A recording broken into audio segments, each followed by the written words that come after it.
Ele fala que ele precisa regressar e voltar para seu território, estabelecer uma relação entre os seus. Ele é um manto de 1,80 m de altura, confeccionado com centenas de penas vermelhas do pássaro guará lá no século XVI, pelas mãos habilidosas dos tupinambás, que vestiam essas capas de plumas em importantes rituais. Não é só a importância de um artefato chegando, mas tem uma relação ligada à nossa identidade, ao nosso território, ao nosso pertencimento. Semanas antes do anúncio do retorno do manto, a Alemanha devolveu um fóssil valioso que estava há décadas naquele país de forma irregular. A peça é do dinossauro Birajara jubatus, que viveu há 110 milhões de anos no Nordeste e agora volta para suas origens, ficando exposta no Museu de Paleontologia em Santana do Cariri, no Ceará, como explica Alisson Pinheiro, diretor do museu. Por que esse fóssil aqui é importante? Isso acabou entrando na identidade do povo do Cariri. Aqui os fósseis estão presentes nos cordéis, no artesanato, na culinária, pratos com nomes de fósseis, de eras, de coisas do tipo. O fóssil é também um bem cultural de uma forma muito expressiva. São duas devoluções que inserem o Brasil num debate global sobre o que fazer com artefatos de valor científico, histórico, cultural e que foram levados de seus países de origem durante o período colonial ou que foram contrabandeados no passado mais recente. Um esforço que tem levado vários museus e países ao redor do mundo a olhar para suas coleções e se perguntar: como essa peça chegou até aqui? Ela foi roubada, saqueada, levada à força em um momento de domínio colonial? Quando a resposta para essas perguntas é sim, muitos prosseguem para a restituição. Da redação do G1, eu sou Natuzaneri e o assunto hoje é a devolução de bens culturais no Brasil e no mundo. A importância do retorno de itens para as comunidades locais, a mudança de paradigma no debate global sobre patrimônio e a participação brasileira nessa conversa. É o que eu vou tratar com duas convidadas neste episódio. Letícia Machado Hertel, mestre em Direito pela Universidade de Munique e especialista em Direito Internacional do Patrimônio Cultural, certificada pela Universidade de Genebra. E Isabel Seta, repórter do G1, autora de reportagens sobre o tema. Segunda-feira, 14 de agosto. Letícia, de uns anos para cá, diversos países tiveram sucesso conseguindo levar de volta para os seus territórios seus bens culturais. Alguns haviam sido saqueados durante o período colonial, roubados e por aí vai. São muitas histórias por trás desses bens. E no fim do ano passado, a Alemanha devolveu vários bronzes de Benin para a Nigéria e agora, no mês de julho, a Holanda anunciou a entrega de centenas de artefatos para a Indonésia e para o Sri Lanka. Então eu queria começar te pedindo para nos explicar que momento é esse, por que esse debate tem acontecido, por que esses bens, alguns pelo menos, têm sido devolvidos para os seus lugares de origem. De forma geral, a restituição de artefatos de relevância cultural aos países de origem é um assunto debatido no plano internacional desde pelo menos a Segunda Guerra Mundial. O que vem acontecendo recentemente é que, pela primeira vez, há uma discussão séria sobre a restituição de objetos removidos de nações e comunidades de origem em contextos coloniais. E, como consequência disso, as vozes do Sul Global no debate da restituição do patrimônio estão finalmente começando a ter a escuta que sempre mereceram. No ano passado, o governo da Bélgica entregou à República Democrática do Congo um inventário com 85 mil peças que teriam sido saqueadas pelos belgas no período da colonização, entre 1885 e 1960. Os objetos serão devolvidos depois que for concluída uma investigação para descobrir como eles chegaram à Bélgica. E é assim que surge a Convenção de 1970 da Unesco, o tratado mais importante no campo, mas que tem um defeito muito grave, que é ele não é apto a regular a restituição de objetos que saíram dos locais de origem antes de 1970. E aí tem um problema, né? Exato.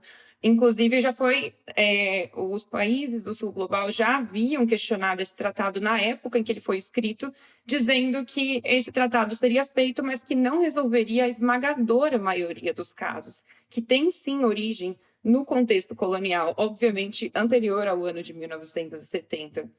E nesse contexto, inclusive, se enquadram os 2 exemplos que você mencionou, tanto os objetos devolvidos pelos Países Baixos ao Sri Lanka e também os bronzes de Benin. O governo alemão devolveu à Nigéria 20 peças dos chamados bronzes do Benin, saqueados pelos britânicos no século XIX, junto com milhares de outros objetos de arte. Eles hoje estão espalhados por vários museus da Europa. No início de julho, a Holanda decidiu pela devolução de peças saqueadas da Indonésia e do Sri Lanka durante o período colonial. A Holanda pediu desculpas por mais de 250 anos de escravidão. Para os ativistas que lutam por reparação, as mudanças são bem-vindas, mas a Europa ainda tem um longo caminho a percorrer. Um marco crucial para analisar o momento atual ocorreu no ano de 2017, que foi um dia bem inesperado, em novembro daquele ano, em que o presidente Macron, em um discurso em Ouagadougou, em Burkina Faso, anunciou que um dos temas novos na nova agenda para o diálogo entre a França e os países do continente africano seria a restituição do patrimônio cultural do período colonial. Le patrimoine africain ne peut pas être uniquement dans des collections privées et des musées européens. E, com base nesse discurso, a França realizou uma série de medidas, muitas das quais ainda não foram implementadas, mas que serviram como forte pressão para outros países europeus começarem a repensar essa história. E é assim que a gente começa a ver esses novos casos de restituição, como os exemplos mencionados, mas também muitos outros, inclusive o próprio Manto Tupinambá, cuja restituição foi recentemente anunciada para o Brasil. A gente vai até falar disso, desse manto Tupinambá, na próxima conversa com a Isabel Seta, detalhar um pouco mais. Eu queria tentar entender o que acontece com os museus nessa história. Como é que eles ficam? Porque eu imagino que não seja um debate fácil, que eles não queiram perder essas peças. E aí, conta um pouquinho pra gente dessa situação. Com certeza, Natuza, os museus terão que se adaptar aos novos tempos e já estão começando a se adaptar. Os maiores museus do mundo, que são os que a gente chama de museus universais, têm uma origem fundamentalmente conectada com a trajetória colonial, que eles eram museus que serviam essencialmente para demonstrar a vastidão de cada império e de cada potência colonizadora. Hoje, esses museus trazem como argumento para a manutenção de seus objetos que existe um valor inerente em ter espécimes ou artefatos dos diversos cantos do mundo concentrados em um só lugar, para que eles sejam facilmente acessíveis e possa ocorrer uma espécie de diálogo cultural. Mas o que ocorre na prática não é isso. Esses museus universais, eles se concentram na Europa, tornando inviável a visita pela maior parte da população do sul global, não apenas como participantes nesse suposto diálogo cultural, mas também como para conhecer os próprios artefatos que foram retirados das comunidades e dos países durante a história. E esse modelo colonial, ele ainda é muito enraizado nas políticas dos museus no tempo presente. E o que o novo movimento pela restituição propõe não é um esvaziamento completo dos museus europeus, mas sim repensar as premissas do que é um museu, o que constitui uma coleção de museu e como que os países devem realizar esse intercâmbio cultural. Portanto, as mudanças que irão ocorrer nos museus e nas políticas de gestão de patrimônio tem a ver com uma mudança de mentalidade, um combate ativo ao legado colonial que ainda existe dentro das instituições e dos países europeus e a recentralização das vozes do sul global em torno de uma premissa, de que é o país de origem e que é a comunidade de origem de um determinado artefato que decidirão sobre seu destino. Não se deve fazer ciência nem fazer comércio se sobrepondo às legislações e ao patrimônio de outros países, e que isso, mesmo a ciência desses países podem ser realizadas com observância das leis, que a ciência não precisa ser feita sobre material criminoso. Então, esse debate não pode ser resumido como um processo de esvaziamento de museus, o que é um argumento muito comum, por 2 motivos. Primeiro, nenhum país defende que todos os objetos do mundo devem estar apenas em seus países de origem. Isso nem seria desejável, porque a diplomacia cultural e o intercâmbio de artefatos têm um enorme valor político, de soft power e de diálogo entre as nações. O Egito é um ótimo exemplo disso. Ao passo em que eles são muito firmes em relação aos objetos que eles gostariam e que eles exigem, na verdade, que retornem ao país, eles têm uma política de expressar muita gratidão em relação aos países que respeitam essas demandas, inclusive envolvendo a doação de outros artefatos que não são tão fundamentais para a sua identidade nacional, mas que podem e devem, ao seu entender, ser exibidos em outros países. E tem a controvérsia entre Grécia e Inglaterra. Exatamente. O pleito grego pela restrição das esculturas do Partenon é a disputa mais antiga no plano da restituição do patrimônio cultural. A Grécia demanda a devolução dessas estátuas desde o ano de sua independência, o que torna o pleito pelo seu retorno intrinsecamente conectado com a identidade nacional grega. E essa disputa já tem mais de 200 anos. E ao passo em que o Museu Britânico se utilizou de diversos argumentos ao longo da história, hoje ele argumenta não apenas que as esculturas foram legalmente obtidas, o que não é verdade, mas também que abriria um precedente muito perigoso para justamente o esvaziamento dos museus. E aqui eu gostaria de trazer um cálculo que torna bem fácil entender como que esse esvaziamento do Museu Britânico é simplesmente impossível. O Museu Britânico tem cerca de 80 mil objetos exibidos, mas isso é cerca de 1% do seu verdadeiro acervo, que chega a alcançar a casa dos milhões. São cerca de 8 milhões de objetos que são propriedade do Museu Britânico.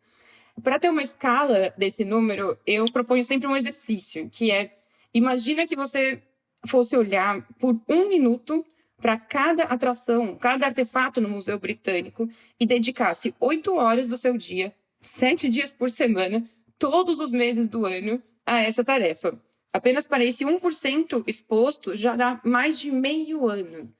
Ou seja, acho que podemos concordar que o Museu Britânico não está em risco de esvaziamento. Não, Letícia, não está definitivamente.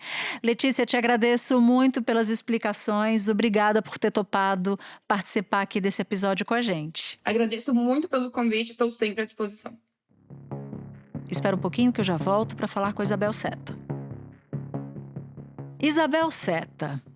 Com a Letícia, eu falava sobre o cenário global de devolução de bens culturais. Com você, que mergulhou profundamente para escrever uma reportagem sobre esse assunto, eu queria falar de Brasil.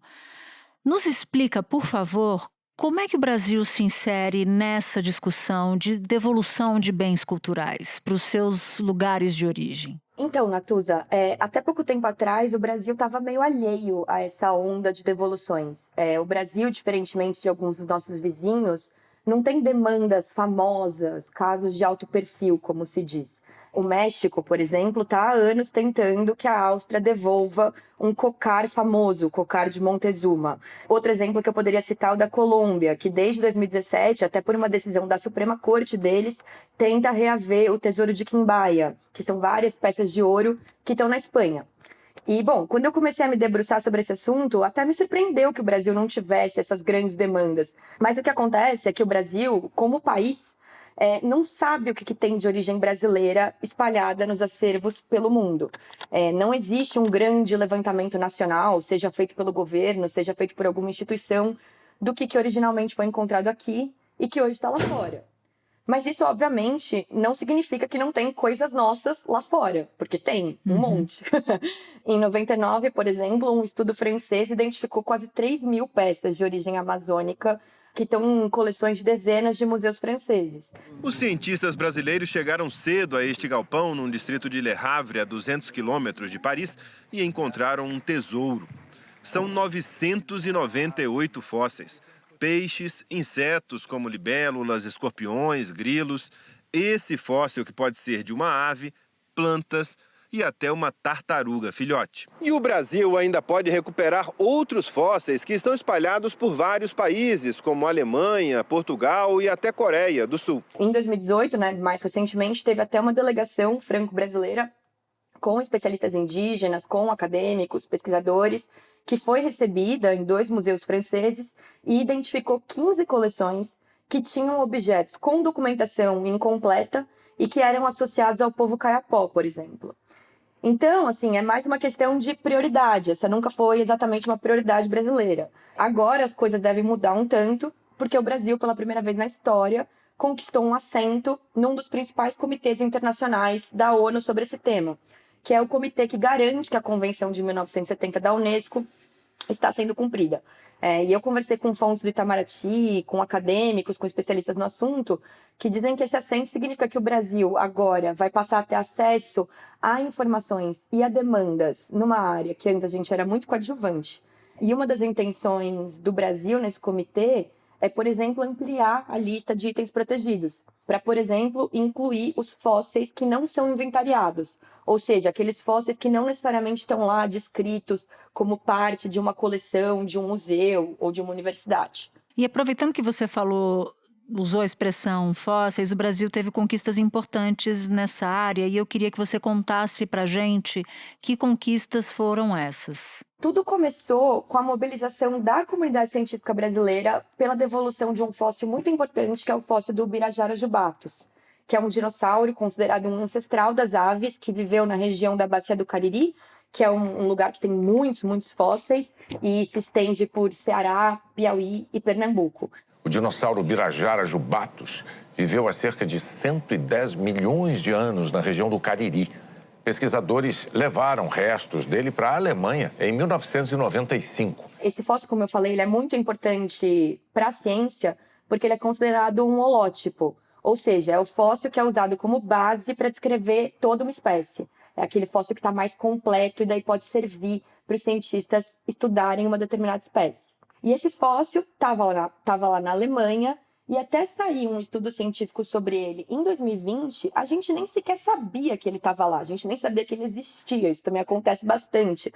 Segundo o levantamento de pesquisadores, da década de 70 para cá, há uma estimativa de que cerca de 200 mil fósseis tenham saído daqui da Bacia do Araripe ilegalmente para museus da Europa e Estados Unidos. Numa loja virtual dos Estados Unidos, encontramos mais de 200 fósseis de insetos da Chapada do Araripe. Entre os insetos à venda estão vários exemplares da libélula, que é o símbolo do Museu de Paleontologia de Santana do Cariri. O desafio é saber como essas peças saíram daqui do Ceará. O que acontece é que desde 1942, pela nossa legislação, todos os fósseis encontrados no Brasil pertencem à União, pertencem ao Estado brasileiro.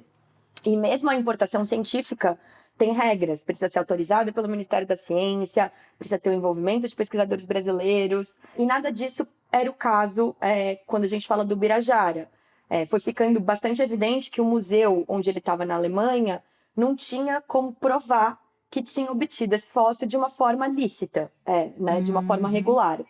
Então, paleontólogos brasileiros, e eu poderia citar especialmente a Aline Guilard, da Federal do Rio Grande do Norte, e o Juan Cisneros, da Federal do Piauí, eles começaram uma mega campanha pela devolução. O Ministério Público Federal, no Ceará, entrou na história para investigar a saída do fóssil. O Ministério das Ciências e o Itamaraty também começaram a falar com as autoridades alemãs. Foi uma grande mobilização, muita negociação, sendo que agora, foi em junho que a Alemanha devolveu finalmente o fóssil e que o Ubirajara pôde ir para o seu lugar de origem, lá para o Cariri. Ele vai ficar exposto no Museu de Paleontologia Plácido Cidade de Nuvens, em Santana do Cariri, no Ceará. Recuperando nossos patrimônios que irão diretamente para o nosso museu. O Museu de Paleontologia Plácido Cidade de Nuvens irá receber esse material, trabalhar cientificamente e apresentar todo ele para a sociedade civil do Cariri, que poderá, a partir daí, desfrutar desse bem cultural. Porque isso atrai turismo científico, os pesquisadores brasileiros, os paleontólogos brasileiros não vão precisar ir até a Alemanha, podem ir até o Ceará para ver esse fóssil de perto, até porque todo fóssil é um objeto de consulta, na paleontologia.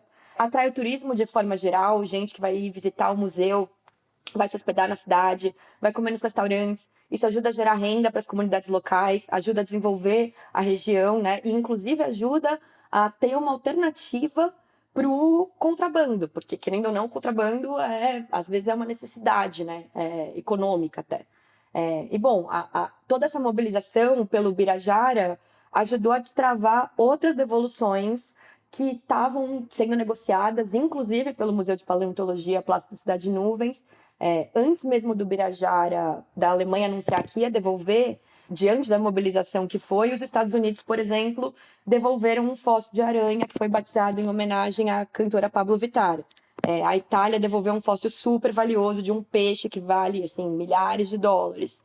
E agora também tem um monte de fósseis que estão na França, são 3 lotes, assim, são centenas de peças, muitas delas raríssimas, que também estão para chegar. Então, tudo isso aconteceu graças ao Birajara. E o manto tupinambá, um manto vermelho lindíssimo. Queria que você falasse dele pra gente. Então, Natus, essa também é outra devolução que foi confirmada agora no mês de junho. E é um exemplo do que eu falava, né? Que existem coisas brasileiras lá fora.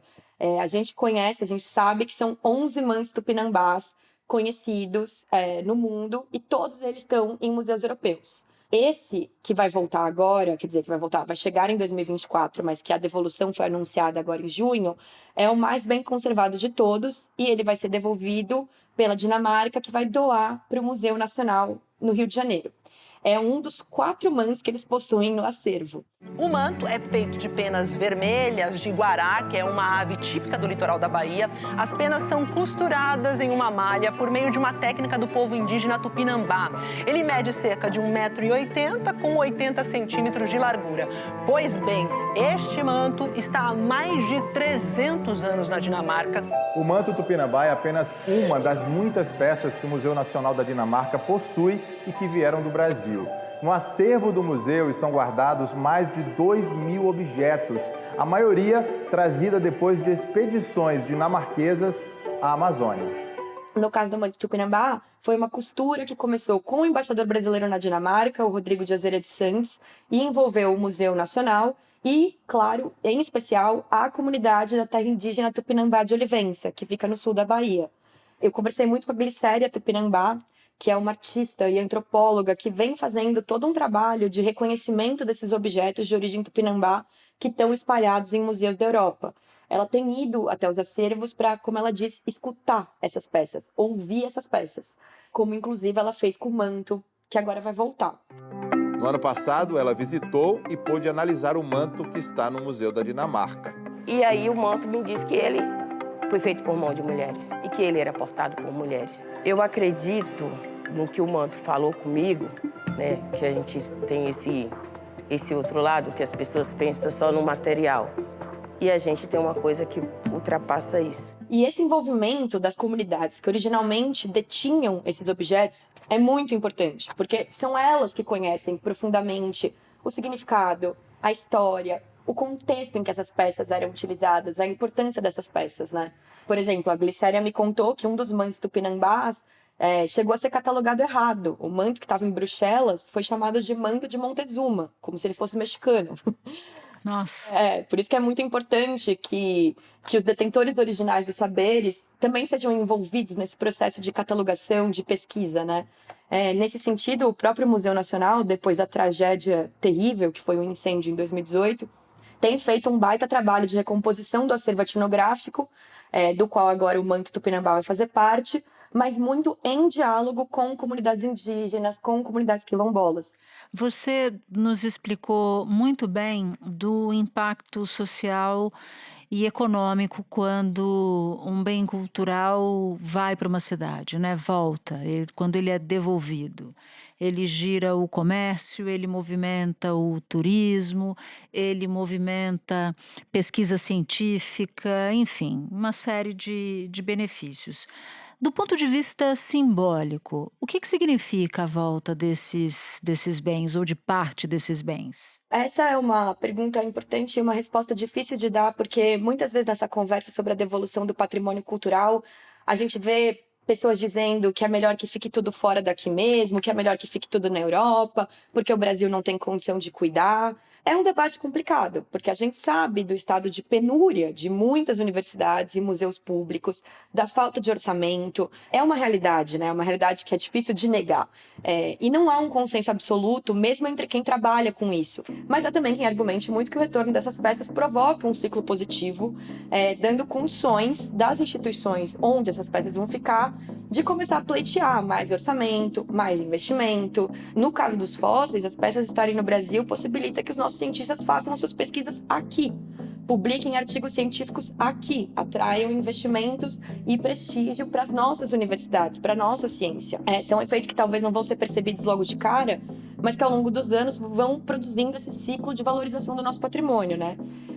E daí, como você me perguntava da questão simbólica, isso eu também ouvi bastante. De certa forma, é até também um reencontro de nós mesmos, do fortalecimento da nossa identidade, de descobrir tanto esse passado distante, quando o território nacional foi habitado pelos mais variados dinossauros, seja desse passado não tão longínquo, quando aqui existiam grandes civilizações indígenas que produziram muito conhecimento, muito saber e muita cultura, e que talvez não sejam valorizados da forma como deveriam. É difícil a gente valorizar o que a gente não conhece, né? Conhecer é o primeiro passo. Isabel Seta, você vai se lembrar, você que nos ouve e nos assiste, vai se lembrar muito desse nome, porque ela ajudou a montar desde o episódio 1 de O Assunto, e agora ela está aqui, sendo entrevistada no assunto. A turma inteira, a equipe inteira está super feliz de você ter voltado aqui para falar sobre a sua reportagem. Estou muito feliz e estou muito orgulhosa, muito honrada de te entrevistar, Bel. Ai, obrigada, Natuza. Eu fiquei super feliz também pelo convite. É muito uma alegria estar desse lado do balcão. Eu estava acostumada, né,